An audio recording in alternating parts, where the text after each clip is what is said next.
आप में से कई सारे स्टूडेंट ऐसे होंगे जो 2023, 24, 25 इसमें सिविल सर्विस एग्जाम देने वाले होंगे। अब सिविल सर्विस एग्जाम देने के लिए सबसे पहली इंपॉर्टेंट बात यह है कि आपको एग्जाम का सिलेबस के बारे में पता हो, एग्जाम पैटर्न के बारे में पता हो और उसके बाद है बुक लिस्ट। ये तीन चीजें जब आपको पता होंगी तो ही तो तैयारी स्टार्ट करेंगे। अब सबसे पहले हम ये जानते हैं कि इसका पैटर्न क्या है। पैटर्न है कि ये एग्जाम 3 स्टेज में कंप्लीट होता है। पहला है प्रीलिम्स, दूसरा है मेंस और तीसरा है इंटरव्यू। ये तीनों एग्जाम आपको एक साथ क्लियर करना होगा, मतलब कि पहले प्रीलिम्स, फिर उसके बाद मेंस और इसको इंटरव्यू। ये तीनों को एक साथ क्लियर करना होता है, तभी जाकर के फाइनल रिजल्ट में आपका नाम आएगा और उसके बाद फाइनली आप सिविल सर्विस एग्जाम क्वालिफाई किए होंगे। अगर कोई ये सोचता है कि मैं प्रीलिम्स एग्जाम क्वालिफाई कर लिया हूं लेकिन मेंस एग्जाम क्वालिफाई नहीं कर पाता हूं, तो ऐसा नहीं है कि आप अगले साल मेंस एग्जाम देंगे। स्कूल और कॉलेज में ऐसा होता था, यहाँ ऐसा नहीं होता है। यहाँ जिस भी साल आप प्रीलिम्स दे रहे हैं तो आपको प्रीलिम्स देना होगा। प्रीलिम्स में पास होंगे तो आपको मेंस एग्जाम देने का मौका मिलेगा। मेंस में पास होंगे, सेलेक्ट होंगे तो आपको इंटरव्यू देने का मौका मिलेगा। और इंटरव्यू और मेंस इन दोनों के ही नंबर जुड़ते हैं, मतलब कि जो प्रीलिम्स एग्जाम होता है ये केवल क्वालिफाइंग होता है, इसके नंबर फाइनल रिजल्ट में नहीं जोड़े जाते हैं। मेंस और इंटरव्यू इन दोनों के नंबर को उठा करके जोड़ा जाता है। जोड़ने के बाद फाइनल रिजल्ट तैयार किया जाता है और उसके बाद ही कट ऑफ भी तैयार होता है। तो यूं समझिए कि प्रीलिम्स को आपको केवल पास करना है, उसमें ऐसा नहीं है कि आपको बहुत नंबर लेके आना है, पास करना है। अब मेंस और इंटरव्यू की बात करें तो जो व्यक्ति या जो इंसान प्रीलिम्स की तैयारी बहुत अच्छी कर लिया तो मेंस में भी उसे तैयारी करनी होती है, लिखकर तैयारी करनी होती है और कुछ सब्जेक्ट ऐड हो जाते हैं। मेंस क्वालिफाई कर लिए तो फिर उसके बाद इंटरव्यू है। मेंस और इंटरव्यू इन दोनों को जोड़ा जाता है और दोनों को जोड़ करके फिर उसके बाद फाइनल रिजल्ट तैयार किया जाता है और उसके बाद जो रिजल्ट आता है उसमें फिर आपका नाम होगा। तो फिर इसका एग्जाम पैटर्न ये चलता है। अब इसके बाद हम बात करते हैं प्रीलिम्स के सिलेबस के बारे में। आज की जो क्लास है उसमें हम यही जानने वाले हैं कि प्रीलिम्स का सिलेबस क्या है, इसके लिए जो आपको बुक लेनी है वो कौन सी लेनी है और फिर आप पढ़ाई करना स्टार्ट करें। देखिए, सबसे पहले प्रीलिम्स के पैटर्न पर ध्यान देते हैं। तो प्रीलिम्स में 2 पेपर होते हैं और 2 शिफ्ट में होता है। यहाँ पर 2 शिफ्ट ध्यान रखे रहें और ये दोनों ही पेपर एक ही दिन में होता है, ये भी ध्यान रखें। पहले पेपर को समान अध्ययन कहा जाता है और जो दूसरा पेपर है उसे सिविल सेवा अभिवृत्ति परीक्षा या सीसेट कहते हैं। ये दोनों ही पेपर को आपको एक ही दिन में देना है और एक ही दिन में देने के बाद फिर बाद में रिजल्ट आता है। अब बात करते हैं पहले पेपर की। तो देखिए, पहले पेपर में टोटल 100 क्वेश्चन होते हैं। 100 क्वेश्चन और कितने नंबर की होते हैं ये बात करें तो 200 नंबर के होते हैं, मतलब कि एक क्वेश्चन 2 नंबर का है। इसके बाद दूसरा पेपर जो है सीसेट का है। सीसेट में 80 क्वेश्चन होते हैं और 200 नंबर के होते हैं, मतलब कि एक क्वेश्चन 2.5 नंबर का है। ये यहाँ पर आपको ध्यान रखना है, ये दोनों ही पेपर की तैयारी आपको अच्छे से करनी है। अब यहाँ पर एक और चीज है जो इंपॉर्टेंट है, वो ये है निगेटिव मार्किंग। इसमें निगेटिव मार्किंग भी है। कई सारे लोगों को नहीं पता होता है कि निगेटिव मार्किंग क्या है। तो निगेटिव मार्किंग का मतलब है कि आप जितने क्वेश्चन का आंसर गलत देंगे उसके बदले आपका जो सही नंबर है उसमें से उसका नंबर काट लिया जाएगा। यूपीएससी सीएससी में क्या होगा, जब आपके 3 उत्तर गलत होंगे तो वो एक सही उत्तर के बराबर हो जाएगा। मतलब ये है कि सही उत्तर आपने एक किया होगा या सही क्वेश्चन एक किया होगा और आपने 3 क्वेश्चन का आंसर गलत दे दिया, तो आपने जो एक क्वेश्चन सही किया था उसके नंबर काट लिए जाएंगे, वो पूरा चला जाएगा। इसमें ये प्रोसेस चलता है। अब यहाँ पर और ध्यान देना, सीसेट क्वालिफाइंग प्रकृति का है, मतलब ये है कि आपको सीसेट में केवल पास होना है। लेकिन जो जीएस है, पहले पेपर है, इसमें आपको ऐसा नंबर लेके आना है जो कट ऑफ को क्लियर कर जाए। इसमें आपको 33% लाना होता है। जो सीसेट है इसमें केवल 33% नंबर लेके आना होता है, मतलब कि 200 का 33% आप निकाल लें। या फिर आप ऐसा कर सकते हैं, जैसे कि अभी क्या है, सीसेट में 80 क्वेश्चन है। अब 80 क्वेश्चन में से अगर आप टोटल 27 क्वेश्चन सही कर देते हैं निगेटिव मार्किंग निकालने के बाद, तो आप इसमें पास हो जाएंगे। या फिर आप ऐसा कर सकते हैं जैसे कि 200 नंबर है, अब 200 का 33% आप निकाल लें, तो या तो 33% या 27 क्वेश्चन सही होने चाहिए निगेटिव मार्किंग निकालने के बाद, तो जाकर के यहाँ पर आपका जो एग्जाम का प्रोसेस है कंप्लीट होगा, प्रीलिम्स एग्जाम का प्रोसेस। तो यहाँ पर ध्यान देना है, एक ही दिन में 2 पेपर होगा प्रीलिम्स में, पहला होता है जीएस का, दूसरा होता है सीसेट का। पहले पेपर में आपको अच्छे नंबर लेकर के आने होते हैं, मतलब कि जिससे कट ऑफ क्लियर हो जाए। कट ऑफ क्लियर हो जाने के लिए आपको क्या करना होगा, इसी को अच्छे से तैयार करना होगा। सीसेट को इस हिसाब से तैयार करना है कि आपके 27 से 28 क्वेश्चन सही हो जाए। सभी गलत क्वेश्चन को निकालने के बाद, उसके नेगेटिव मार्किंग निकालने के बाद टोटल 27 क्वेश्चन तो आपके सही हो ही। अब यहाँ पर एक चीज और ध्यान देना, कुछ लोग क्या करेंगे, इस पेपर को अटेंड नहीं करते हैं। आपको दोनों ही पेपर अटेंड करना होगा, इसमें पास होना होगा, उसके बाद ही आपको इसमें भी पास हो करके और फिर उसके बाद अच्छे नंबर भी लाने होंगे। एक कट ऑफ तैयार होता है, उस कट ऑफ में आपको पहुंचना होगा। सारे स्टूडेंट जब एग्जाम दे देते हैं तो उसके बाद फाइनल जब कॉपी वॉपी चेक हो जाता है, उसके बाद फिर कट ऑफ तैयार किया जाता है।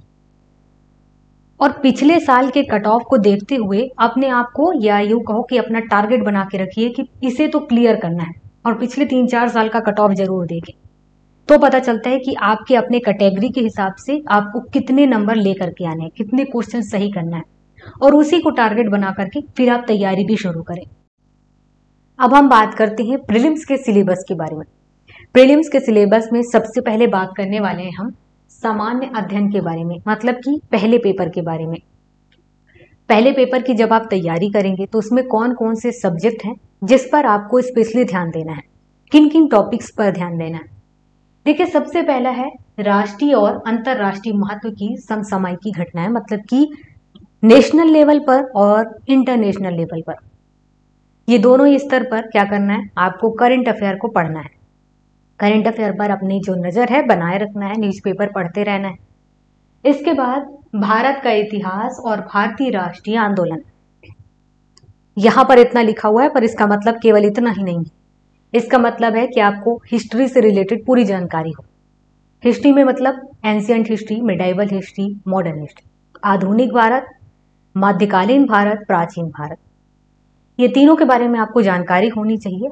और आपकी जो थिंकिंग लेवल है वो इस हिसाब से होना चाहिए कि आखिर प्रीलिम्स का जो पैटर्न है, जैसे कि प्रीलिम्स का पैटर्न है, क्वेश्चन उसमें पूछे जाते हैं ऑब्जेक्टिव टाइप, तो आपके अपने दिमाग में ना बनना चाहिए कि इससे क्वेश्चन तो पूछे जा सकते हैं, अगर ऐसा ऑब्जेक्टिव आ गया तो किस तरीके से इसे सॉल्व करेंगे। जब आप ऐसा सोचेंगे तो आप फिर आराम से धीरे धीरे करके अपने माइंड को भी तैयार कर पाएंगे कि आखिर जब हम एग्जाम हॉल में रहेंगे तो क्वेश्चन को किस टाइप से सॉल्व करेंगे। इसके बाद है भारत एवं विश्व का भूगोल। इंडिया का भूगोल या जियोग्राफी पता होना चाहिए, और वर्ल्ड का जियोग्राफी भी पता होना चाहिए, जिसमें भारत और विश्व का प्राकृतिक, सामाजिक, आर्थिक भूगोल के बारे में पता हो। यहाँ पर कितने आसानी से बोल दिया गया है कि आपको इंडियन जियोग्राफी पढ़ना है और वर्ल्ड जियोग्राफी पढ़ना है। जब आप पढ़ेंगे तो समझ में आता है कि इतना भी आसान नहीं है, लेकिन हाँ, टॉपिक को धीरे धीरे जब आप समझते जाएंगे तो आपके लिए आसान हो जाएगा। लेकिन आपको जानकारी दोनों रखना है। जैसे कि जियोग्राफी जब आप पढ़ेंगे तो उसमें पहले ये देखेंगे कि भारत की जो जियोग्राफी में जो नॉर्मल चीजें हैं वो क्या क्या हैं, जैसे कि हमारे यहाँ जितने फॉरेस्ट है, फॉरेस्ट से रिलेटेड क्या क्या जानकारी होना चाहिए, ये सब के बारे में आपको कहाँ से पता चलेगा। मानसून से रिलेटेड जो जानकारी है, मौसम से रिलेटेड, वेदर से रिलेटेड, ये सब जानकारियां कहाँ से मिलेंगी आपको। चक्रवात कैसे आते हैं, भूकंप कैसे आते हैं, हमारे यहाँ वन कितने हैं, फिर उसके बाद आपको ये भी पता होना चाहिए कि जो राष्ट्रीय उद्यान है वो कितने हैं, हमारे अभ्यारण्य कितने हैं। ये सारी चीजें आपको जियोग्राफी से पता चलेंगी, और ये सारी चीजें आपको इंडिया के लेवल का भी पता हो और वर्ल्ड लेवल का भी पता हो। ये दोनों ही चीजों को पता करने के लिए आपको किताबें लेनी पड़ेगी, पढ़ना होगा। जब आप इंडिया लेवल का जान जाएंगे ना तो उसके बाद आपका इंटरेस्ट खुद बढ़ेगा, खुद जानना चाहेंगे कि वर्ल्ड लेवल पर इस पर क्या चल रहा है। अब इसके बाद बात करते हैं भारतीय राज्यतंत्र और शासन। इसमें ये जानेंगे कि संविधान, राजनीतिक प्रणाली, पंचायती राज, लोक नीति, अधिकारों संबंधी मुद्दे और इत्यादि। ये लिखा हुआ है, मतलब ये कि आपको राजनीति, पॉलिटी से रिलेटेड सभी चीजें पता होनी चाहिए। इसके बाद आर्थिक और सामाजिक विकास, इसका मतलब है कि आपको इकोनॉमिक पर ध्यान देना है। वर्ल्ड इकोनॉमिक भी पता होना चाहिए, इंडियन इकोनॉमिक भी पता होना चाहिए, लेकिन स्पेशली ध्यान दिया गया है इंडियन इकोनॉमिक पर। इसमें सतत विकास, गरीबी, समावेशन, जनसांख्यिकी, सामाजिक क्षेत्र में की गई पहले। इसका मतलब है कि आपको इकोनॉमिक से रिलेटेड जो जनरल चीजें वो तो पता हो, जैसे कि जीएसटी क्या है, ठीक है, ये पता होना चाहिए। अब जब जीएसटी क्या है ये पता होगा तो उसके अलावा जीएसटी कहाँ लागू की जाती, किस प्रकार से लागू की जाती है, इसके अलावा कई सारे हमारे यहाँ स्कीम निकाली जाती हैं, और वो जो स्कीम है वो इकोनॉमिक से रिलेटेड है, तो उन स्कीम के बारे में आपको पता होना चाहिए। ये जस्ट एग्जाम्पल है, वैसे तो इकोनॉमिक या जियोग्राफी, पॉलिटी को समझने के लिए अगर हम वीडियो के माध्यम से बात करें क्लास में तो बहुत लंबा हो जाएगा, आपको शॉर्ट में समझाया जा रहा है। इसके बाद पर्यावरणीय पारिस्थितिकी, जैव विविधता, जलवायु परिवर्तन संबंधी सामान्य मुद्दे, आपको इन्वायरमेंट और इकोलॉजी के बारे में जानकारी हो। इसके बाद बायोडाइवर्सिटी है, इसके बाद डिजास्टर किस टाइप से आता है, इन सब चीजों के बारे में जानकारी होना चाहिए। फिर उसके बाद हमारे यहाँ जो जलवायु परिवर्तन होता है, जो ये परिवर्तन होता है वो क्यों होता है, किस प्रकार से होता है, क्या नहीं करें जिससे जलवायु परिवर्तन ना हो, इन सब चीजों पर ध्यान दिया जाएगा। आज के टाइम पर हमारे इंडिया में क्या इस पर किया जा रहा है, वर्ल्ड लेवल पर क्या किया जा रहा है, ये आपको तब पता चलेगा जब आप न्यूज़पेपर पढ़ेंगे। तो आपको किताबी ज्ञान भी होना चाहिए और उसके अलावा जो रियलिटी में हमारे यहाँ जो चल रहा है वो भी ज्ञान होना चाहिए। किताबी ज्ञान का मतलब है कुछ चीजें ऐसी हैं जिनमें आपको परिभाषा पता हो, जिनके आपके सिस्टम के बारे में पता हो, जो आपको बाहर से नहीं मिलेगा, और कुछ चीजें आपको किताब में नहीं मिलेंगी, उसके लिए आपको बाहर की चीजें देखनी होगी, न्यूज़पेपर पढ़ना होगा कि आज के टाइम में या आज के दिन में इस टॉपिक पर क्या चल रहा है, ये समझने के लिए आपको न्यूज़पेपर पढ़ना होगा। अब इसके बाद सामान्य विज्ञान, सामान्य विज्ञान मतलब जनरल साइंस पता हो, 10th लेवल का जो साइंस होता है वो तो आपको पता ही हो। प्रीलिम्स का जो दूसरा पेपर है सीसेट, सीसेट में क्या पूछा जाएगा, तो सिलेबस में बताया गया है कि सीसेट में सबसे पहले आपको बोधगम्यता मतलब कि कॉम्प्रिहेंशन पूछा जाएगा। आपने स्कूल में देखा होगा जब भी क्वेश्चन पेपर पढ़े होंगे तो ऐसे कई सारे सब्जेक्ट हैं, जैसे कि हिंदी रहा, इंग्लिश रहा, उसमें पैसेज दे दिया जाता है और कुछ क्वेश्चंस दे दिए जाते हैं। पैसेज पढ़ना है, क्वेश्चन को सॉल्व करना है, तो इसमें भी यही करना है। इसके बाद संचार कौशल सहित अंतर व्यक्तिक कौशल मतलब कि interpersonal skills including communication skills, इसके बारे में जानकारी हो। देखिए इनको समझने के लिए आपको क्या करना होगा, जो पिछले साल के क्वेश्चन पेपर है वो सॉल्व करने होंगे। पहले तो पढ़ें, बाद में सॉल्व करना। तो पढ़ेंगे तो समझ में आएगा कि अच्छा कितने क्वेश्चन है जो आपको समझ में आ रहा है, कितने क्वेश्चन पर आपको प्रैक्टिस करनी होगी, ये सब कुछ आपको कहाँ से समझ में आएगा, पिछले साल के क्वेश्चन पेपर से, वो देखिए। इसके बाद तार्किक कौशल एवं विश्लेषणात्मक क्षमता, जिसमें लॉजिकल रीजनिंग और एनालिटिकल एबिलिटी, कई सारे रीजनिंग से रिलेटेड क्वेश्चंस पूछे जाते हैं, तर्क वितर्क किया जाता है, वो यहाँ पर भी किए जाएंगे, आपको समझना होगा। इसके बाद निर्णय लेना और सामान्य समाधान, decision making and problem solving, मतलब ये है कि डिसीजन से रिलेटेड क्वेश्चंस भी पूछे जाएंगे, कई बार प्रॉब्लम्स दिए जाएंगे कि ये प्रॉब्लम है इसे सॉल्व करें, तो इस टाइप के क्वेश्चंस आएंगे। इसके बाद जनरल मेंटल एबिलिटी, ये क्वेश्चन। इसके बाद संख्या, उनके संबंध, विस्तार, मतलब ये है कि 10वीं के लेवल के जो मैथ होता है वो आपसे पूछा जा सकता है, ये पूछा जाता है, उसमें क्वेश्चन आते हैं। तो 10th तक का जो मैथ है, जनरल मैथ है, वो तो आना चाहिए आपको, तो आपसे ये सारी चीजें पूछी जाएंगी।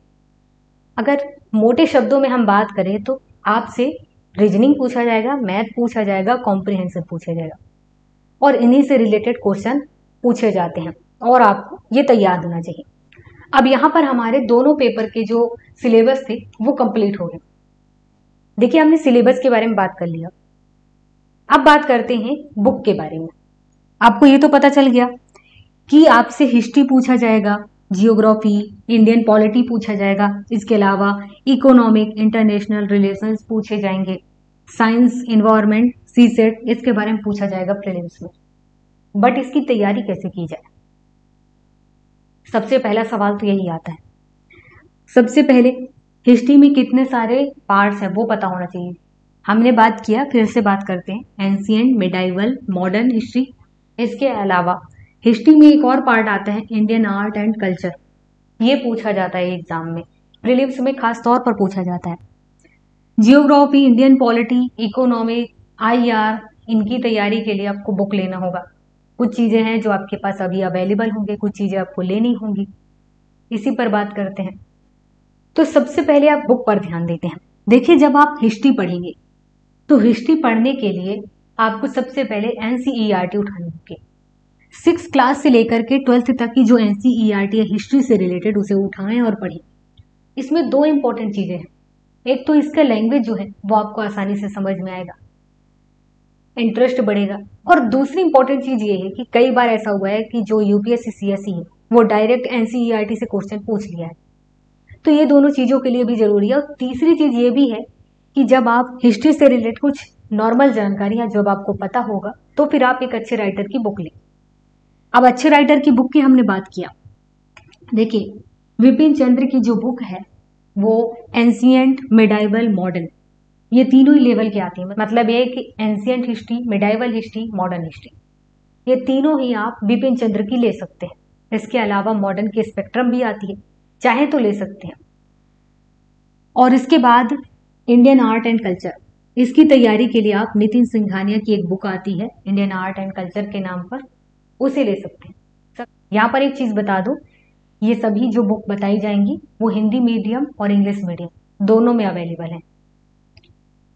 अब इसके बाद जियोग्राफी की बात करें तो जियोग्राफी की तैयारी के लिए आपको NCERT पढ़नी है।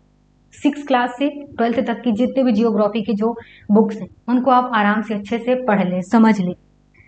यहाँ पर NCERT सबसे इंपॉर्टेंट है। इसके बाद आपको करंट अफेयर पढ़ना होगा। जब आप NCERT पढ़ लेंगे, समझ लेंगे, तो फिर आप करंट अफेयर समझ पाएंगे कि चल क्या रहा है। और इसके साथ ही वर्ल्ड एटलस लेना होगा। वर्ल्ड एटलस इसलिए कि जब आप वर्ल्ड जियोग्राफी पढ़ेंगे तो वहां पर क्या करना होगा, और वर्ल्ड एटलस में से ही आपको क्या करना होगा, इंडियन जियोग्राफी और वर्ल्ड जियोग्राफी, जब दोनों ही जियोग्राफी पढ़ेंगे तो यहाँ पर स्टेट के नाम आएंगे। इसके अलावा स्टेट के अंदर डिस्ट्रिक्ट के नाम भी आएंगे जो इंपॉर्टेंट होंगे, उनको आप टिक करेंगे। इसके अलावा जैसे कि फॉरेस्ट कहाँ कहाँ है उसको टिक करेंगे, दर्रे कहाँ कहाँ है उसको टिक करेंगे, झील कहाँ कहाँ है उसको टिक करेंगे। तो ये जब मैप के माध्यम से करेंगे ना तो चीजें ज्यादा अच्छे से याद होंगी। वही चीज आपको वर्ल्ड में भी करना है। जब आप वर्ल्ड जियोग्राफी पढ़ेंगे तो वर्ल्ड के लेवल पर, जैसे कि अमेरिका कहाँ पे है, ये आप जब एटलस निकालेंगे देखेंगे अच्छा अमेरिका यहाँ पे है, साउथ अफ्रीका यहाँ पे है, चीन यहाँ पे है।